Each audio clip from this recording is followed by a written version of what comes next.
We are living in an era of seismic challenges. Our global food system faces never-before-seen stresses, from the climate crisis, population growth, and fractured supply chains. But might these shocks to our system actually be a catalyst for positive change? This is just so incredible. I'm on a journey to witness for myself. Oh, look at this! How farmers, scientists, and innovators are radically reimagining how we grow our food and produce it.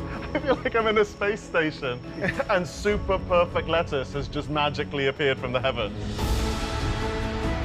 It's a quest to meet the greatest challenges that are facing humanity. We have to wake up and we have to feed the world. That's a big job. And create a new and better food future.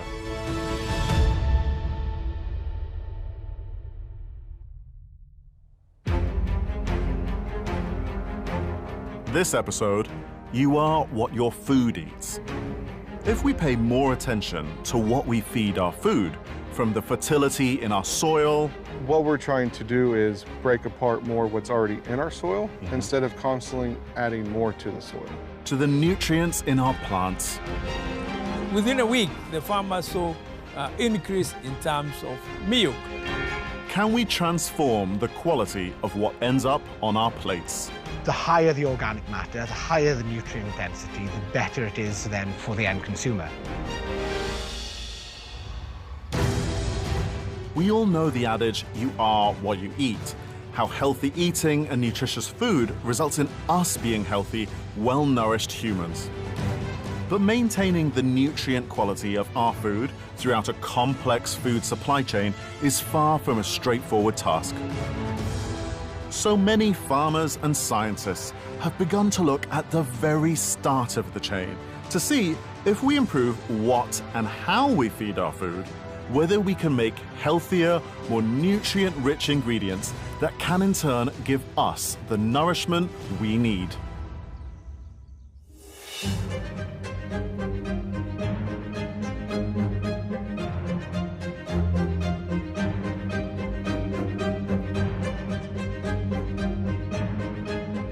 Improving the quality of their crops is something that all farmers strive for. But trying to do that at the same time as being a responsible custodian for the wider environment often involves a trade-off. But that's why I'm excited to meet a farmer who thinks he can do both, thanks to a really clever bit of innovation. I'm in Ohio, in the USA, to meet a farmer who believes that feeding our food begins with the soil itself. And he's got a lot of plants to feed on his 8,000-acre corn and soy farm. Good morning, Corey. Hey, good morning. I've driven through pretty much 3 hours of unbroken cornfields to get here, so if anyone knows how to grow it, it's going to be you. I will give it my best shot. And we're off.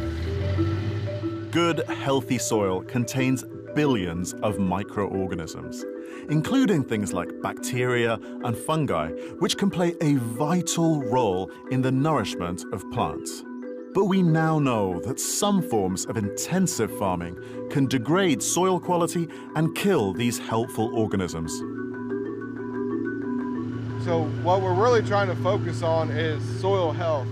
So once you get your soil health aspect of it down, it will translate into plant health.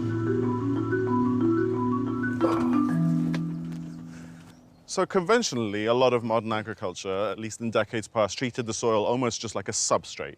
It's what holds the water and nutrients that plants grow in. But really, all you need to do is add synthetic fertilizer for that to happen. What you're doing is really quite different. Correct. So we're still using synthetic fertilizer, but we're using less and less, about 25% less. In the place of synthetic fertilizers, Corey's using a new innovation in farming known as biological inoculants. It's the name given to a mixture of microscopic live bacteria and fungi that's added to a plant's growth cycle to help it access better nutrients from the soil as it grows. So what is it that these biologicals do, which means you can replace the addition of synthetic fertilizers? When you were dealing with phosphorus, potassium, calcium, magnesium, the metal bond is so strong, it doesn't want to release that nutrients to the root of that plant. So when we can put live organisms in the soil, it's actually going to eat that, break that bond, poop it back out, and then it's readily available to that plant. That plant can now find it. It's like, oh, there you are. What we're trying to do is break apart more what's already in our soil instead of constantly adding more to the soil. Each year, Corey trials between 15 and 20 different inoculants to get the perfect balance of soil health and plant growth. But as a skeptical botanist, I want to see just what a difference they're making with my own eyes. So what we're going to do, we're going to walk out into the field here. The reason why, if you look at this here that we're looking at, it's had nothing but sunlight its whole life. So right in the center of the field, you have more generic growing conditions. So taking a sample there will give you a much more accurate sample than right here where it's basking in sun all on one perfect side. Correct. It's so dense, like I can't believe anyone is able to go through this. This is not like it's like in the films. No, no, it's not. You go ahead. All right. We don't have a machete. How are we gonna do this? Wow, it is tight. Come over this way. You pick a good one. Let's go over that way. Okay. Some. First up, Corey's choosing a plant that's been treated normally, but which has had a 25% reduction in fertilizer applied to it. All right, we'll dig this up here. Aha. Let's go over to the trial. Okay. Next, a plant that's also had a reduction in fertilizer, but this time has had the addition of bacteria and fungi to its growing cycle to aid better growth. Plant number 2. All right.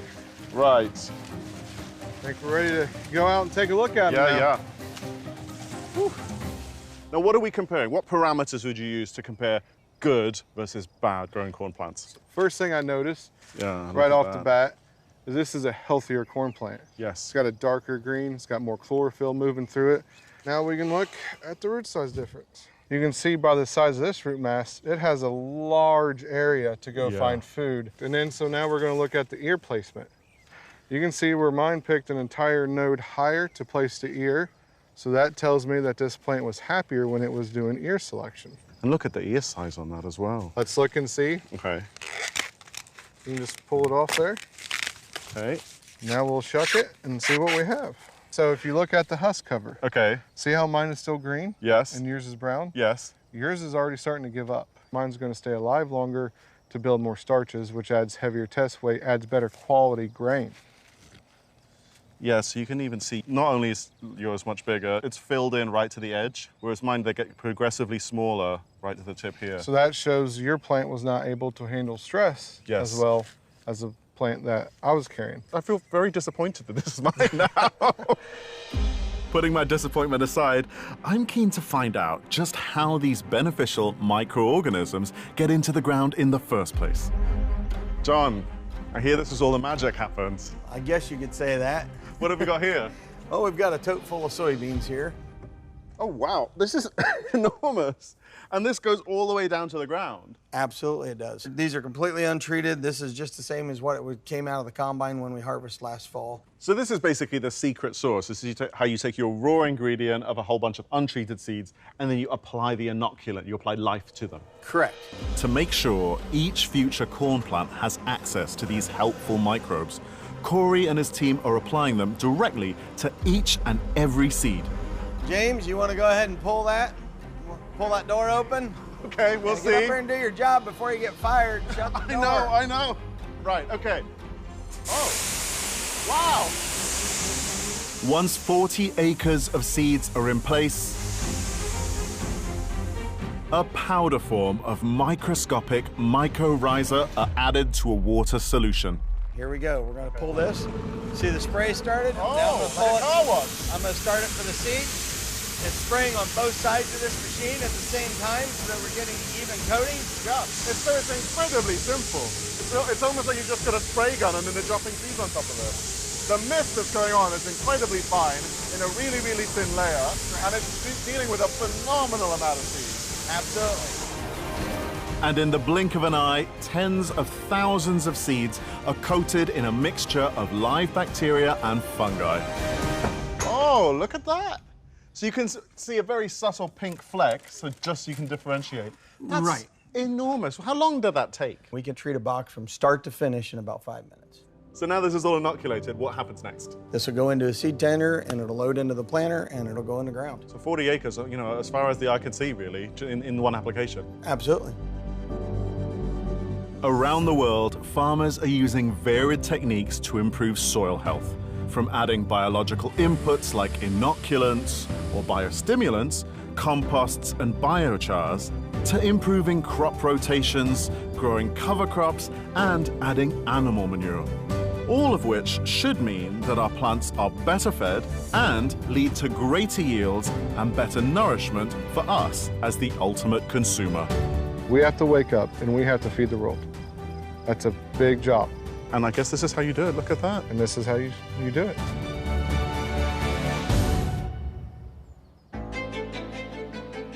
So I want to know how we can do the same with our livestock. What do we feed this vital protein source to make sure they produce dairy rich in minerals and vitamins? It was quite amazing to see that other countries are benefiting from what we have, and we are not exploiting that grass at all. And meat packed with protein. The higher the organic matter, the higher the nutrient density, the better it is then for the end consumer. Where are you taking me? Right into the undergrowth.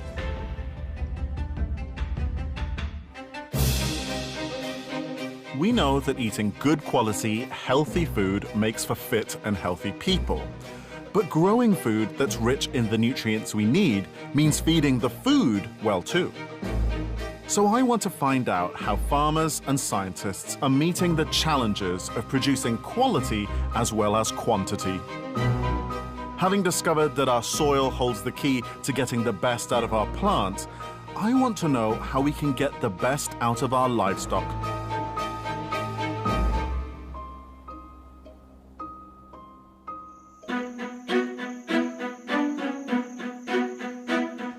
Kenya is the largest cattle milk producer in Africa. But with demand growing, climate change is threatening output. The country's dairy industry is made up of over 1 million smallholder dairies, where 80% of them have fewer than 5 cows. But the grass variety that they've been traditionally fed with is susceptible to pests, diseases, and drought. You find in most farms they'll keep Friesians, and Friesians is a high-yielding animal. But the milk production, on average, is still very low. It ranges about 8 to 9 liters per animal per day. Dr. Donald Jerui is a principal research scientist for the Kenya Agricultural and Livestock Research Organization. Friesian can be able to give up to 30, 40, or even 50 liters. The main problem has always been the feed. Improving the cows' diets would increase the quantity and quality of the milk they produce, an important source of minerals, fats, amino acids, and vitamins for the population. The only grasses that is available in large numbers that farmers use is mainly Napier. Almost every dairy farmer grows Napier. But Napier is becoming very susceptible to pests and diseases. We began looking at what other countries are doing, and we found that Bracharia is one of the grasses that could solve that problem. Dr. Jerui and his team discovered that Bracharia grass was successfully being used in Brazil, but its origins were surprisingly close to home. We know that in South America, they got Bracharia grasses from Eastern Africa way back in the 1940s and 1950s. But we have not exploited the potential of those grasses at all. They are not cultivated, just like we cultivate maize or any other food crop. So it was quite amazing to see that other countries are benefiting from what we have, and we are not exploiting that grass at all. After repatriating Bracharia to Kenya, trials on different varieties have further developed and are delivering remarkable results. Within a week, the farmers saw increase in terms of milk. Ukipatia ng'ombe anaongeza maziwa. Kama akikuwa anakupatia lita kama 10, ataongeza kama about 15% ya maziwa ambao alikuwa anakupatia. The new varieties of bracharia grass are now being distributed amongst Kenya's large network of smallholders. Alongside the yield increase, farmers have also reported higher body weight as well as butter fat and protein content. All good news for human health in the right quantities. So actualizing our long-term dream of finding a variety that can be a game changer of being able to revolutionize the dairy industry in this country. You can see farmers are gaining, and I can go home happily that I've made a change to someone's life. If a simple change to what our cattle eat can have such a marked difference on the quality and quantity of the dairy we consume, I want to know if farmers can do the same when it comes to beef.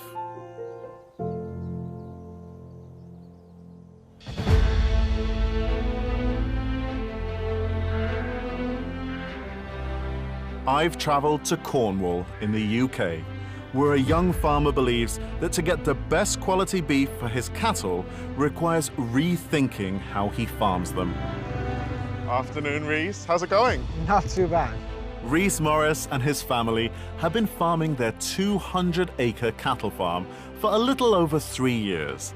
And they're not only focused on how much food ends up in the stomachs of their herd, but how changing and managing the entire ecosystem they graze from improves the quality of the meat they produce. There are a number of studies now that show nutrient density in foods has dropped over the last 50 years significantly. That has been as a result of lower organic matters in the soils, and it's only now that we're realizing the negative impact that can be having on both our health, the animals' health, and the planet as a whole. Reese believes using what he calls a more naturally balanced whole systems approach to farming not only improves the nutritional richness of the meat he produces, but also the land he farms. A healthier soil produces more nutrient-rich plants for the herd to eat, improving the meat further. It centers around mob grazing. The idea behind mob grazing is that you give a relatively small area of acreage to cattle at one given time, so anywhere between half an acre and an acre, but you move them frequently.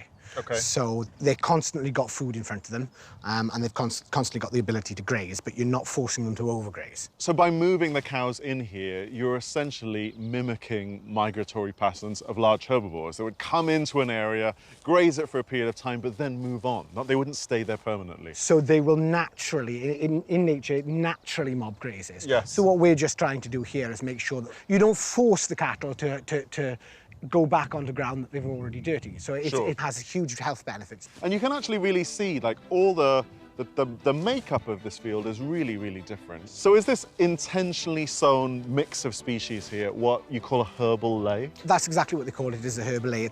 We started off with 20 species of seed. Not all of them have taken. You know, well, we've got chicory here, we've got clover here. We've probably got about 5 or 6 different types of clover, yeah, and a number of different grasses here, and they've all got different jobs within the soil. A herbal ley is great for pollinators and improving soil structure, but the real advantage for Reese is that each different species draws up different nutrients, which the cows then eat, enriching their diet. The first thing those guys will go to is they'll go straight to the nettle. Now, the stinging nettles have the highest protein content, around 18–20% protein. When the protein content is that high, it's a very good weed for them to be eating. And the mineral content is good. Chicory is a great example of a regenerative plant, breaking up compaction layer, improving soil filtration, driving deep carbon down into the soil, bringing back up water and nutrients and minerals to feed the rest of the plants. The more soil organic matter you have, the more carbon you can store, the more water filtration you can have, the more water capacity there is within the soil, which then equates to higher levels of nutrition within the plants underneath our feet, which the cattle graze. Then that has the knock-on effect of increasing the nutrition density of the meat that we produce. The higher the organic matter, the higher the nutrient density, the better it is then for the end consumer. And alongside the lays, Reese is allowing them to graze through his woodland too. It's an ancient practice known as silvopasture and provides them with access to fruits, nuts, tree and leaf fodder. Reese, where are you taking me? Right into the undergrowth. So the whole thing is forage. We tend to think about forests as kind of conserved, pristine places that we keep apart, and meadowlands as what we browse cows on. But you're using both as areas for food for cows. That's right. Grass has been designed over hundreds of thousands of years to be grazed, but so have trees. When you turn the cattle in here, they'll come through, they'll strip the leaves off the willow. Yeah. They'll eat the sycamore, the beech leaves. Once you start including this, the number of species they're eating doubles easily. Easily. And they choose what they need. So it's not just a diversity of grassland species you're growing, it's also a diversity of grazing, which allows not a single plant to be really, really hit. They're all hit in different ways. And hit in the way that they're designed. And how does this symbiotic relationship affect the final product? Animals that have been born and raised on the pasture-fed system on this ground, we have seen a marked improvement in what I would call the quality of taste in our product, and our customers have relayed that back to us. Before now, I would have quite happily eaten 500-600 gram steak on my own. Now, the cattle that have come through the system fully, a 600 gram steak will now feed my wife, myself, and our 2 children. So rather than not eating meat at all, what we need to be doing is eating better quality meat, but smaller portions of it. And if this nutrient density helps us do that, then that's only going to be a benefit. By embracing historic grazing practices, combined with a modern understanding of the ecosystem, Reese is hoping to create a biochemically rich pastoral system that can produce a higher quality and nutritious product more sustainably. And if we are what our food eats, that sounds like a sensible ambition to me. In the future, we're going to have to think more carefully, not just about what we eat, but what our food eats. And that's not only important because of human health, but because we're going to need to produce more food with fewer inputs in a more sustainable way if we're going to feed a growing population.